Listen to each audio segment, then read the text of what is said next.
ประเทศลาวเป็นดินแดนยมนีแห่งแห่งของชื่อโด่งไปด้วยทรัพย์ให้ดีสิ่งใดบ้างมีทุกผาพาด้วยสะอาดนักขามีสักษาอาศีนามยังหลากหลายมีวัฒนธรรมที่กองดีอันดีงามที่สืบทอดกันมาแต่โบราณกาลดำรงชีวิตแต่เรียบง่ายแต่ก่อนจะมาถึงประเทศชาติลาวในวันนี้คือสงครามหลายร้อยปี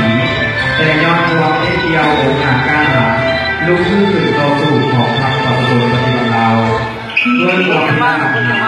เราท่านยังได้ทรงสละมาอยู่ในสังคมในไทยลาวปัจจุบันมีชื่อการทำมาหากินที่ดีขึ้นก่อนจะเป็นการผลิตผลิตภัณฑ์ที่เป็นการเลี้ยงชีพแบบพอเพียงมีการฟื้นฟูวัฒนธรรมทางผูกคอไหมและมีสีสันทางด้านศิลปะวรรณคดีมีเอกลักษณ์วัฒนธรรมที่โดดเด่นของบุคคลลาวระดับโลกในทางการบรรยากาศที่โบราณโบราณตัวของคำและตัวบอกโบราณศาสตร์หัวของเอกเป็นการประสานโบราณเพื่อทำการต้อนมัดจากตั้งกองทัพประเทศลาวและมัดจากตั้งกองคนละหน้าผู้หนึ่งที่จะโดดเด่นมาอีกประเทศพวกเราต่างกันนานาวัฒนธรรมศาสตร์ของทั้งสองลึกและพี่น้องชาวลาวทุกคนขอแสดงความรู้สึกต่อพรรคประชาชนปฏิบัติลาวอย่างสุดใจ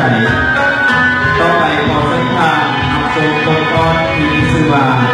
ชาวลาววางใจเพื่อทูลคุณทุกท่านขอเรียนเชิญ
กองเขาอยู่ก่อนนะ